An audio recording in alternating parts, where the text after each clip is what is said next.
श्रोताओं नमस्कार। हम सभी स्वतंत्र देश के नागरिक हैं। अपने सोच विचार प्रकट करने और अधिकारों का उपयोग करने की हमें पूर्ण स्वतंत्रता है। कभी कभी व्यक्ति विशेष के जीवन में कुछ परिस्थितियां ऐसी बन जाती हैं जिसकी वजह से वो सलाखों के पीछे बंदी के रूप में पहुंच जाता है। तब भी उसके कुछ विशिष्ट अधिकार होते हैं जिसकी सहायता से वो कानून की मदद ले सकता है। और आज हमारे कार्यक्रम कानून की बात में बंदियों को निशुल्क विधिक सहायता एवं सलाह तथा जेल लीगल एड क्लिनिक की भूमिका एवं कार्यप्रणाली के बारे में आज हम आपको जानकारी देंगे। इस विषय पर हमें जानकारी देंगे Shri Manoj Kumar Shrivas, deputy legal aid defence counsel system Raigarh. नमस्कार सर, स्वागत है आपका। नमस्कार सर, सबसे पहले हम आपसे ये जानना चाहेंगे कि लीगल एड क्लिनिक क्या है? जी मैडम, लीगल एड क्लिनिक वह है जो व्यक्ति अशक्त है, जो जेल में बंदी के रूप में है जी, जो निर्धन है, जो व्यक्ति अपने प्रकरण की पैरवी करने में असमर्थ हैं जी, उनको हम निःशुल्क अधिवक्ता प्रदान करते हैं उनके प्रकरण को पैरवी करने के लिए। जी यही हमारा उद्देश्य है। जी सर, लीगल एड क्लिनिक में कौन कौन नियुक्त हैं? देखिए, लीगल एड क्लिनिक में नालसा से डालसा जी और सालसा जी। ये तीनों कार्य करती हैं।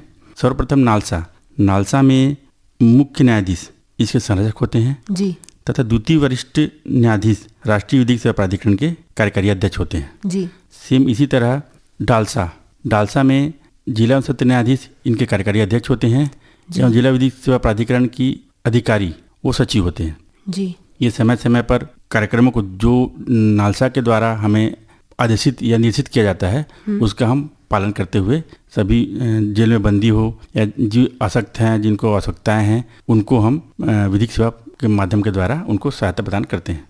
जी लीगल एड क्लिनिक की स्थापना जेल में क्यों की गई? मैडम, इसमें देखेंगे कि इसके पूर्व जब इसकी स्थापना नहीं थी जी तो तिहाड़ जेल में ऐसे कई कैदी थे जो छोटे छोटे मामलों में लंबे समय से जेल परीक्षा में थे। जी उनकी जो सजा है वो प्रकरण के विचारण के दौरान उससे अधिक सजा काट चुके थे। जी तब नालसा के द्वारा विधिक सेवा की स्थापना की गई, जी जो जेल में ऐसे विचाराधीन बंदी हैं जो अपनी प्रकरण की पैरवी कर नहीं पा रहे हैं और लंबे समय से जेल परीक्षा में हैं, जी उनको निराकरण करने के लिए जेल में जिला विधिक सेवा प्राधिकरण का क्लिनिक का गठन किया गया। जी सर, जो व्यक्ति एक बंदी या कैदी के रूप में जीवन व्यतीत कर रहा है वो कानून की मदद जेल में रहते हुए निःशुल्क किस तरह से ले सकता है?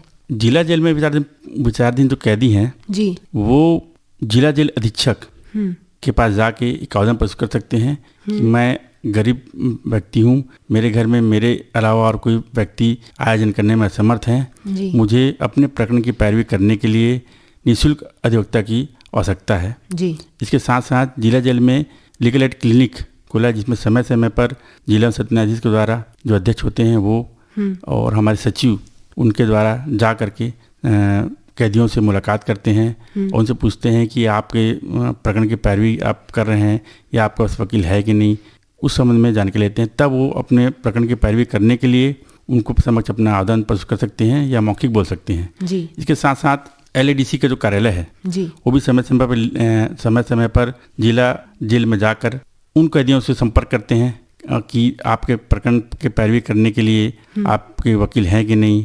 अगर उनके पास वकील नहीं होते हैं तो वो उनको डायरेक्ट मौखिक बोल करके या एक आवेदन लेकर के जेल से प्राप्त कर सकते हैं। जी और इनके साथ साथ PLV हमारे पैरालीगल वॉलंटियर हैं जो वो भी जिला जेल में जाके कैदियों से संपर्क करते हैं, जी थानाओं में बैठते हैं, सभी थाना जहाँ पर है वहाँ पर जा करके बैठते हैं जी और जो थाना में कैदी हैं उनसे पूछते हैं कि आपके पास प्रकरण की पैरवी करने के लिए वकील है कि नहीं, अधिवक्ता है कि नहीं, जी उनके माध्यम से भी आते हैं। जी और अगर जो जेल से बाहर हैं, जो गरीब हैं, असहाय निर्धन हैं, वो भी जिला सत्य न्यायालय में जा करके हमारा कार्यालय है जिला विधिक सेवा प्राधिकरण LADC कार्यालय है, वहाँ पर जा करके आवेदन दे करके अपना निःशुल्क सहायता प्राप्त कर सकते हैं। जी सर, जेल में बंदी के अलावा और कौन कौन लीगल एड क्लिनिक से सहायता पाने के लिए पात्र हैं?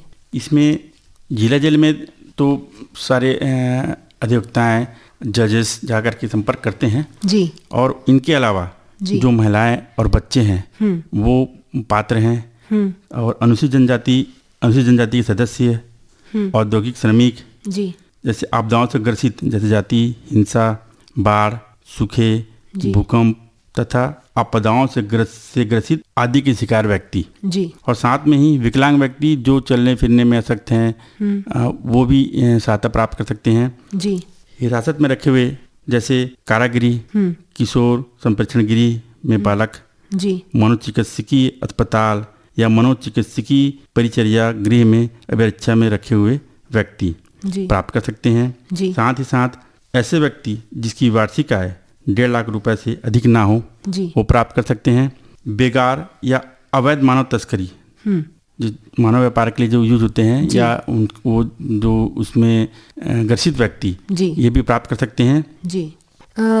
सर, किस तरह से लोग यहाँ तक पहुँच सकेंगे? आम जन लीगल एड क्लिनिक से सहायता किस तरह प्राप्त कर सकेंगे? इसमें जो जेल में निरुद्ध हैं, जी। जो बंदी हैं, जी। उनके लिए लीगल एड क्लिनिक खुला हुआ है जी। जिला जेल में। जेल अधीक्षक के माध्यम से भी अपना आवेदन दे करके वो अपना सहायता प्राप्त कर सकते हैं। जी। और जैसे मैंने बताया कि हमारे जिला न्यायालय सत्र में कार्यालय है विधिक सेवा प्राधिकरण, जी। वहाँ पर सचिव मंडल पर जा करके आवेदन देकर विस्तार से बता के कर सकते हैं। जी। और वो व्यक्ति जो आने जाने असक्त है, आप विकलांग व्यक्ति हैं, जी। वो उनसे टोल फ्री नंबर है हमारा, जी। और टोल फ्री नंबर से संपर्क करके उसके माध्यम से भी कर सकते हैं। जी। ये हमारा टोल फ्री नंबर है 15100। जी। और इसमें एक यूट्यूबर भी है जो जी। यूट्यूब के माध्यम से भी अपना माने समस्याएं बता करके विधिक सहायता प्राप्त करते हैं। जी। ये यूट्यूबर है जन चेतना जी। CGSLASA। जी। इसमें भी संपर्क करके विधिक सहायता प्राप्त कर सकते हैं। जी। सर, ये यूट्यूब चैनल है, इसमें और भी पहले के भी केसेस होंगे जो देखकर लोग सहायता प्राप्त कर सकते हैं? हाँ, जी। इसमें जैसे कोई प्रदेश का ही नहीं है, प्रदेश से बाहर से भी जो व्यक्ति आते हैं जी। यहाँ पर कि हम रोजगार के लिए, जी। और उनके घर वालों को जानकारी होता नहीं है, जी। तो वो किसी के माध्यम संपर्क होता है। जी। तो अगर कोई आने जाने वाला व्यक्ति नहीं है तो यूट्यूबर के माध्यम से जी। या टोल फ्री नंबर से संपर्क करके कर सकते हैं। जी। सर, लीगल एड क्लिनिक कौन कौन सी सहायता प्रदान करता है? इसमें मैडम ये है कि सहायता में जो जेल में विचाराधीन बंदी हैं, जी। उनको विधिक सेवा के माध्यम से अपने प्रकरण की पैरवी करने के लिए निःशुल्क अधिवक्ता मुहैया कराती है। जी। और समय समय पर उनको प्रकरण की जानकारी देना, और हमारे जजेस जो हैं अध्यक्ष और सचिव के माध्यम से भी जाकर वहाँ संपर्क करते हैं जी। और उनसे उनकी जानकारी लेते हैं। जो आपदाओं जैसे हिंसा, जातिगत हिंसा, बाढ़, सूखे और भूकंप तथा आपदाओं से ग्रसित व्यक्ति पात्र होते हैं, भी ले सकते हैं। जी। सर, जिला जेल में लीगल एड क्लिनिक की क्या भूमिका है और इसकी कार्यप्रणाली क्या है?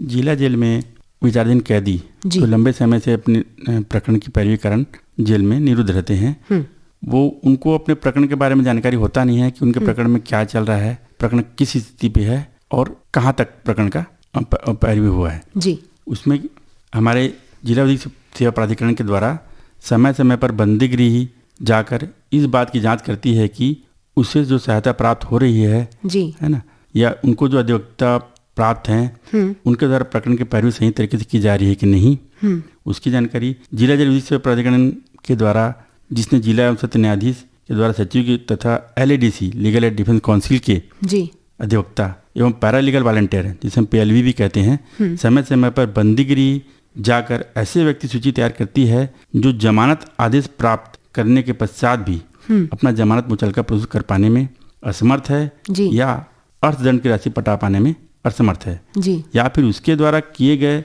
अपराध के दंड से अधिक दंड विचारण के दौरान जी, भुगत लिया गया हो या अवधि काट ली गई हो, जी, उनको विधिक सहायता प्रदान करती है। जी। इसमें मैडम ये है कि जिला विधिक सेवा प्राधिकरण के द्वारा समय समय पर जिला जेल जाकर लोक अदालत और विशेष न्यायालय जी का आयोजन करती है, जिसमें बंदी जो अपना छोटे छोटे मामले उनको अपराध स्वीकार करके वो उसको समाप्त करती है, जी, एवं वह प्रकरण जो उस बंदी के किए गए अपराध के दंड से अधिक प्रकरण के विचारण के दौरान भुगत लिया गया हो, जी, उसको त्वरित निराकरण जेल में लोक अदालत के माध्यम से किया जाता है। जी। सर, विधिक सेवा प्राधिकरण के अंतर्गत लोक अदालत की क्या भूमिका है? जिला विधिक सेवा प्राधिकरण समय समय पर लोक अदालत निष्पादित करती है जी। जिसमें प्रथम राष्ट्रीय लोक अदालत इस वर्ष 9/3/2024 को आयोजित किया गया था जी। इसके बाद द्वितीय राष्ट्रीय लोक अदालत 13/7/2024 को आयोजित किया गया था जी। तीसरा लोक अदालत है वो 14/9/2024 को किया गया था जी। इस वर्ष हमारे यहाँ आगामी लोक अदालत राष्ट्रीय लोक अदालत जो आयोजन होना है जी। वो 14/12/2024 को आयोजित की जाएगी जी। इसमें लोक अदालत में वह मामले आते हैं जो विवादों को समझौता के माध्यम से सुलझाने के लिए एक वैकल्पिक मंच है जो जिसमें सभी प्रकार के सिविल वाद तथा ऐसे अपराधों को छोड़कर जिनमें समझौता वर्जित है सभी अपराध मामलों में लोक अदालतों द्वारा निपटाया किया जाता है जी।